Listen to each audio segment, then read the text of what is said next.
3 international teams working in South Africa today, looking for exactly this evidence of this on handles. So obviously they had some sort of technology for gluing.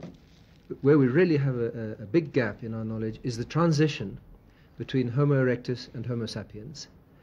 And in all of Africa there are probably about a dozen specimens which help fill that gap. And here we have the latest specimen that is helping to fill that gap. Give us the impression that this is an ancestor of modern man, but it's not yet fully modern man. We believe that this, the group of people to whom this skull belonged was making the Middle Stone Age artifacts, so more developed than the hand axe culture, technologically more developed than the hand axe culture, because they were using stone tools which were hafted onto handles. So things like axes, using knife blades, somehow glued or somehow attached to wooden or bone handles. And we found fossil hippo footprints. This is a giraffe footprint. Pez had a brain, basically the size of a chimp's brain.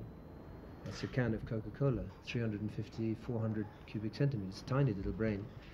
Probably couldn't speak, in my opinion.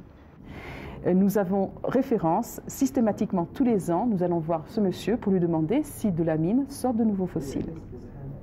Dan, cette année, nous a dit non, pas de fossiles nouveaux, puisque nous ne sommes pas arrivés au niveau fossilifère, mais chez moi, depuis des années, je garde ce crâne que j'ai découvert après la crue importante de la rivière Orange en 1988. Après cette crue, Dan Marais, se promenant sur la plage, trouve ce crâne tout près de l'embouchure de la rivière Orange du parti namibien. Et il nous a dit, mais c'est probablement un crâne normal, un crâne d'homme moderne.